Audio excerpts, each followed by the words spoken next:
Hey everyone, and thanks for jumping back into the cryptoverse. Today we're going to talk about Bitcoin dubious speculation. If you guys like the content, make sure you subscribe to the channel, give the video a thumbs up, and also check out the Telegram channel, which you can find a link to in the description below. Before we jump in, I've noticed that anytime I get a haircut or anything, I get a lot of really funny comments in the videos. So I want to let you guys know to keep those coming. They're nice to read, as opposed to the not so nice comments. Here's a short collection. Ben's V-neck is bullish for V-shaped recovery. Surprised Ben is allowed to broadcast from prison. I guess the haircut and the undershirts aren't necessarily doing me any favors, but they do make me laugh when I read these. But let's go ahead and jump in. So every once in a while, we like to do a little bit of dubious speculation. And the reason we do this, as always, is not to say, well, this is where we're going to go, this is where we have to go. It's just to say, well, where could we go based on prior moves? And a lot of times I do this with reference to the 20-week SMA. We did it with Bitcoin, we did it with Ethereum to the upside. And then now I just want to look at it to the downside here. Where could we bounce from? Have we already hit a level that we could see a nice bounce from in the short term? So I decided to dive into a few different indicators and we'll just see what they say. Again, this is nothing more than dubious speculation. I know a lot of people like to take some of these things and just waltz down to the bank and cash it in, but it's not something you can do with this stuff. It's completely dubious. I have no idea what is going to happen in the short term. Bitcoin could be at 40K tomorrow. It could be at 30K tomorrow. I don't know. All I do know is if it's at 40K, the perma bulls will be making fun of the bears. If it's at 30K, the perma bears will be making fun of the bulls. I don't really know. I think Bitcoin will generally trend up with time, but we're going to have corrections along the way. That's sort of where I stand. But with reference to this indicator, if you're new to the channel, you'll know what this indicator is. It's nothing more than the natural log of the price over the 20-week SMA, okay? And again, as I've always said, if you know someone in middle school and they're learning about, say, natural logs, and they're just why do I have to ever learn this stuff? You show them, that in the future, if they ever decide to analyze the price of Bitcoin, it might be useful to know how to operate these things. So what does this tell us? Well, the first thing we should note is that if the price is equal to the 20-week SMA, then you get the natural log of 1. And anyone knows what the natural log of 1 is? It is 0, okay? It is 0. So what we could do, as always, is we could put a line at 0 and note that if the indicator down here is below 0, then we are below the 20-week SMA. If it's above 0, we're above the 20-week SMA. And you'll note that in the last market cycle, we basically just held support at this level for basically the duration of the entire cycle. Once we really got going.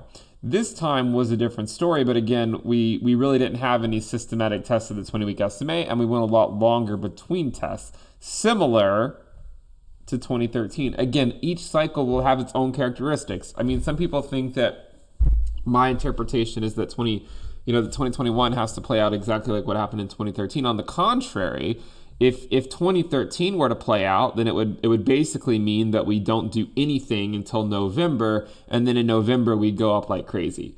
And by do nothing, I mean probably be range bound between 30 to 50K for the next 6 months, and then we just shoot up 3 or 4x. That would be if we were to, repeat 2013 with maybe some slightly diminished returns. I don't even know.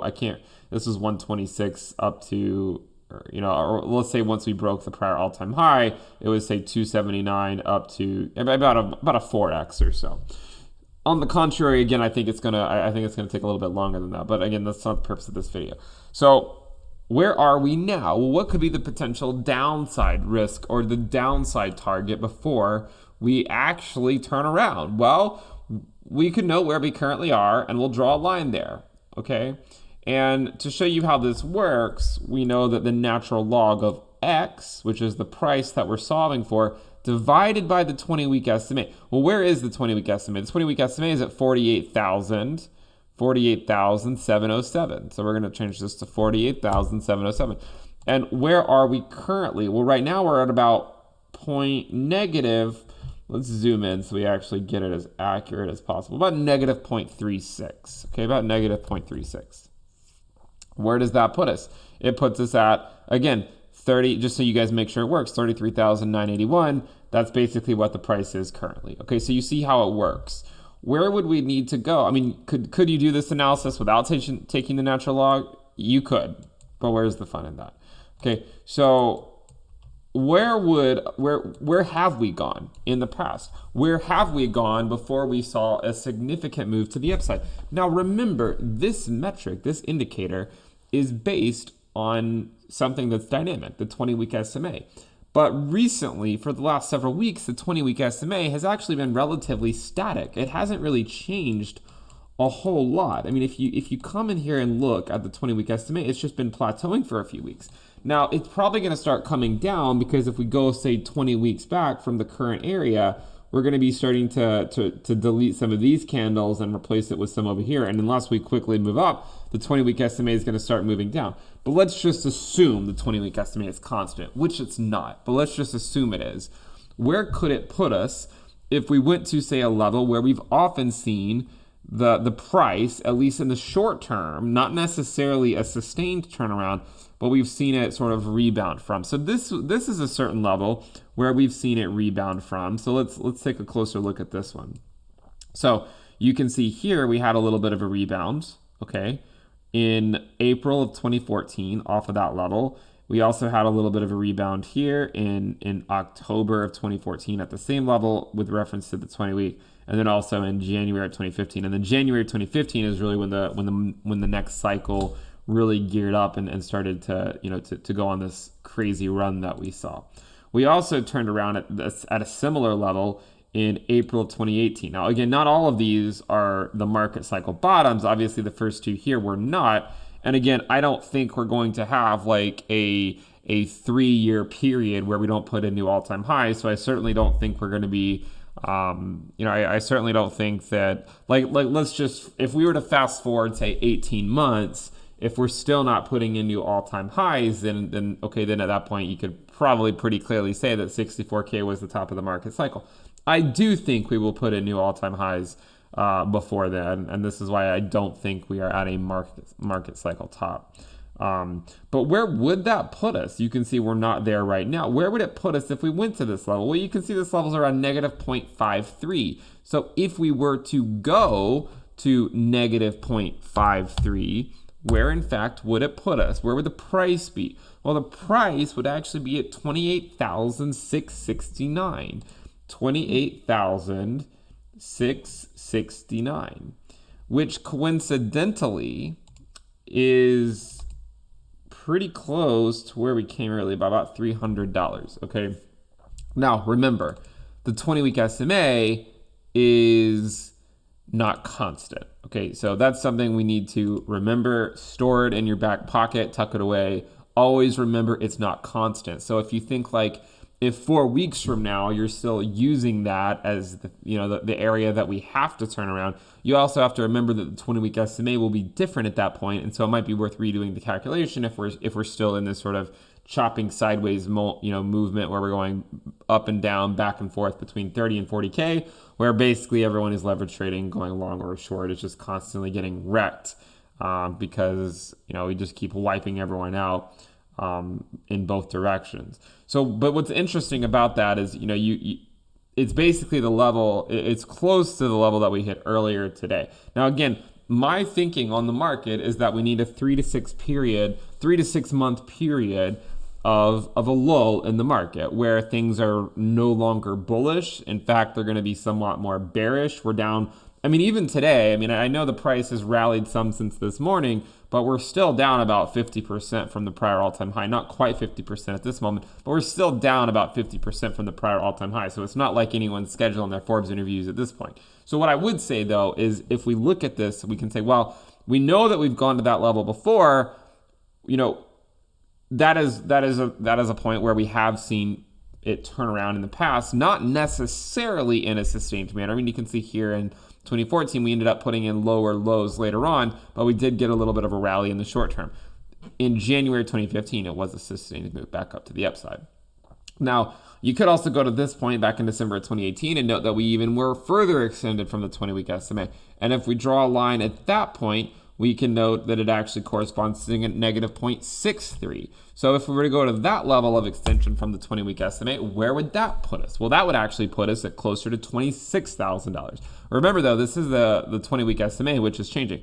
Imagine the 20-week SMA, say like 45K, and we go to negative 0.63 on that valuation. It would correspond to closer to $24,000. So this just shows you how you can maybe use this to try to get an idea of where could we go and based on what time frame, okay? And obviously it's a function of the 20-week SMA, which is dynamic. It changes every single week. So that's something to keep in mind. Now, obviously you might point to this one over here and say, well, this one went down a lot further. You know, this was a pretty crazy drop back in 2011. I don't think we're gonna go to those levels again. If anything, I think that, you know, one nice thing about diminishing returns, a lot of people don't like diminishing returns, but remember, diminishing returns are still returns, and a lot of these returns are better than you'll find in most other asset classes. But a lot of people don't like diminishing returns because it means you won't make as much money as the people that were in the cycle before you, generally speaking. But it also means that the downside volatility, at least on the macro scale, can be less. I mean, look at this cycle over here. Look how far down below the 20-week SMA we went. It was pretty significant. The following cycle, we had 3 moves into this area. The next one, we had 2. So far, we're sort of flirting with these areas. So maybe we won't see the same level of extension to the downside from the 20-week SMA. And you might say, well, does that mean we can't go below $29,000? Well, it could mean that we go below $29,000 if, you know, the 20-week comes down and we see the same level of extension that we already saw. Then, of course, we could go below $29,000. Is this something you should bet the family farm on? Probably not. Probably not. So with that in mind, that's where we currently are. I mean, you know, we went down earlier today. Obviously, this won't be remembered if we don't go back down there again and have a weekly close at it. But that's where we were earlier today, at around the same level that we have bounced off in the past before at least a move in the short term. Now, if you go to, say, the 50-week SMA, I think it's somewhat interesting because you can see that there have been a fair number of bounces off the 50-week SMA in the past. There was one right here in 2014. There was another one here in 2018. We had a bounce here in 2019. And if we get rid of this indicator and sort of zoom in on some of these, you can see that, okay, so in 2014, we had a nice little bounce. Obviously, it did not lead to new all-time highs, but we did have a nice little bounce. That took us up a decent amount. I mean, especially if you measure it from the bottom of the wick. If you go to the bottom of the candle, it's around 73%. And then you fast forward to the, you know, over here, we had a nice little bounce, about 50%. Even in 2019. I mean, again, like, you know, this is not a market cycle top over here, but we did have a little bit of a bounce sort of off the 50-week SMA. That was about a 50% move. If we were to get a 50% move off the 50-week SMA, then that would correspond to taking us up to around $46,000, which coincidentally is still below the 20-week SMA, but it's above the 21-week EMA. So, in my opinion, things will remain somewhat bearish until we're putting in weekly closes above the 20-week SMA. I know some people don't like that definition, but that's the definition I'm going to use, and I'm just going to stick with it. I do understand that on other channels, they might use a different definition for a bear market. They might say that it has to be, you know, like a period of 1 year or 1.5 years of nothing but lower prices. My definition of a bear market is anything below the 20-week SMA, and I think it's somewhat undeniable that the entire market has changed since we had weekly closes below the 20-week SMA. Think about how altcoins have changed. Think about how the performance of altcoins have changed since Bitcoin went below the 20-week SMA. That's why one of the reasons why I say things are somewhat bearish. The market has systematically changed since that happened. Now, if we get back above the bull market support band and start closing weekly closes below it, then I'll be bullish on Bitcoin, right? We have weekly closes above it and we hold it as support, then I'll turn back and say, hey guys, I'm bullish. Like, let's go to 100K. I'm just warning you that I think that's going to take months for that to happen, okay? It could take months to see it actually go above it and sustain it. There's a difference between going above it and then sustaining it and going above it and not sustaining it. Like here's an example where we were below it, we came above it, but then we ultimately did not sustain it. Again, here's an example. We were below it, we went above it, but we ultimately did not sustain it. And then here is an example. We were below it, we came above it, and then we did sustain it, and then we went on this crazy run. So it's not enough just to go above the 20-week SMA. We also want to go above and sustain it, okay? That's the key thing, I think, to remember when we're talking about Bitcoin being in somewhat bearish times. I'm not here to say, like, to cherry pick with you or argue with you over what's a bear market or what's a bull market. I'm just telling you my definition of it being below the 20-week SMA. That's my definition. If you don't like the definition, then maybe pretend I'm saying something other, using some other type of terminology. But that's just my definition. Anyways. This other indicator, we've talked about it before. I just made it in in an evening one night. It's actually more or less just a joke indicator to show how easy it is to fit to 4 data points. And we fit it here, here, and here on the upside, as well as this one. So those were the 4 fits, and then it gives you this, which not the best, but we did come up a couple times to it, but it was not fit to those data points. It wasn't really fit to any of the data points to some degree. It was more or less just eyeballed.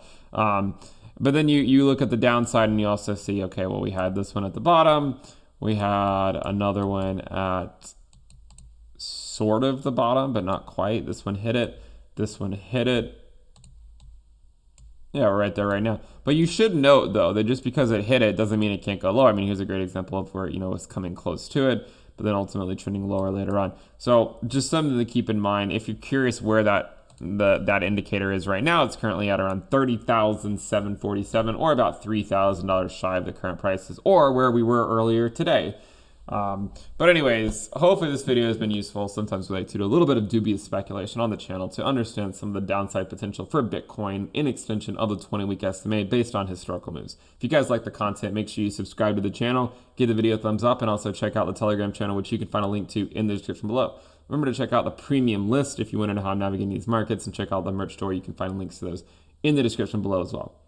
As always, if you want to leave a comment roasting me, that is completely fine.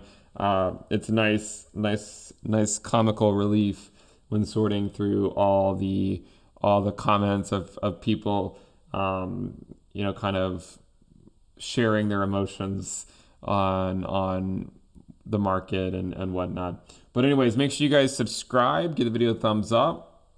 I'll see you next time. Bye.